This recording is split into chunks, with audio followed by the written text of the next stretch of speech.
चाहिए। वक्ता तो अभी अच्छे अच्छे हैं आपके सामने, परंतु आपके तालियों में जोर होना चाहिए, जोर होना चाहिए। तो जब वक्ता लोग अपनी बात रखते हैं तो वास्तव में आपकी तालियों की जरूरत होती है।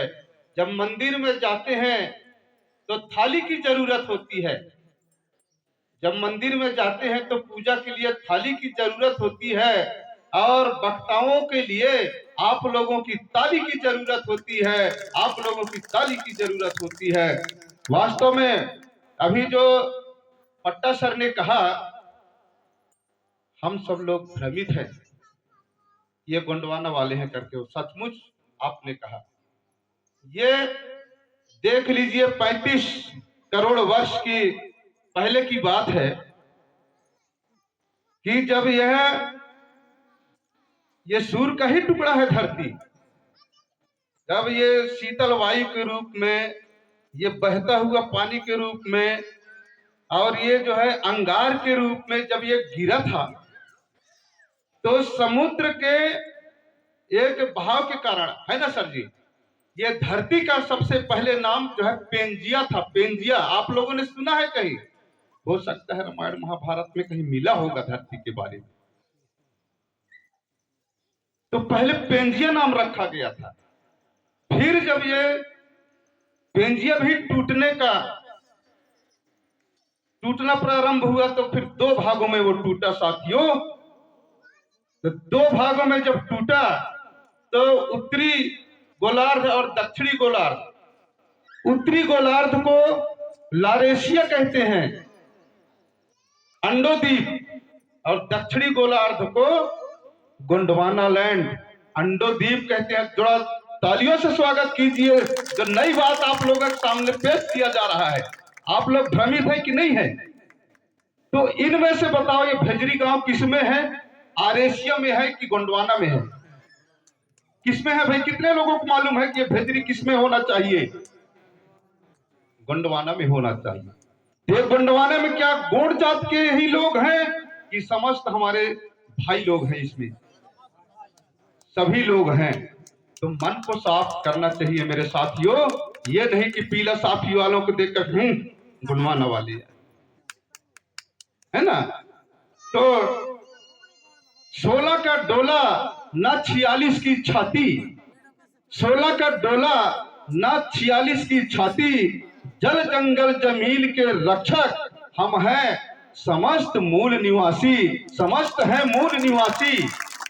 तो इन्हीं शब्दों के साथ मैं हमारे बीच उपस्थित ग्राम हर्रई से चलकर आए हुए हैं हमारे भाई साहब परम सम्माननीय तिरुमाल लल्ला प्रसाद गोयल जी को मैं चाहूंगा कि इस समाज के बारे में आप अपना विचार करने का कष्ट करेंगे। आदरणीय गोयल जी, गोयल जी के लिए जोरदार तालियों से स्वागत कीजिएगा।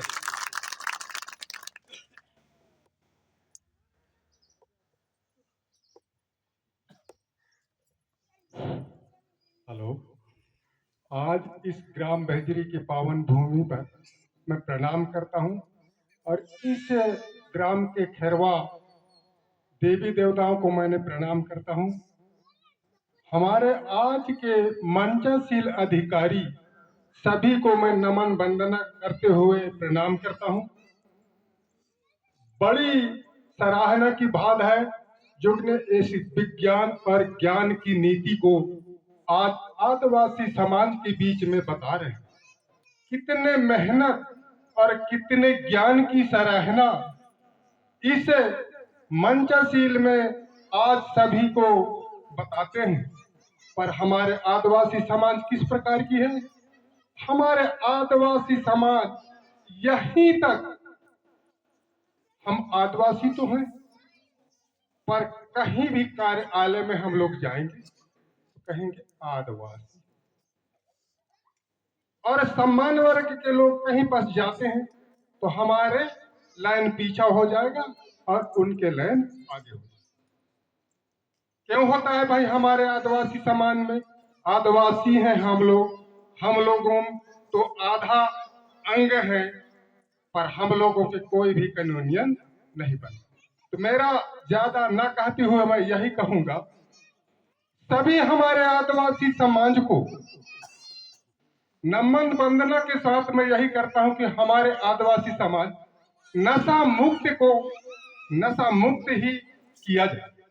जब तक नशा मुक्त हम नहीं रहेंगे, जब तक हम नहीं बदलेंगे, जब तक हम नहीं सुधरेंगे, तो एक दूसरे को शिक्षा नहीं दे सकते। इस प्रकार के मैंने नमन वंदना के साथ सभी को प्रणाम करता हूं और सभी आदिवासी समाज के बच्चों और भाई बहनें अपने बच्चों को शिक्षा के मार्ग पर पहुंचाएं। यह ज्ञान की कमी के कारण हम लोग आदिवासी कहलाते हैं। आदिवासी का संख्या कम नहीं है, आदिवासी का ज्ञान कम नहीं है। यही मैं अपने वाणी को विराम करना चाहता हूं। सभी बुद्धिजीवी हैं और बात करने। जय हिंद।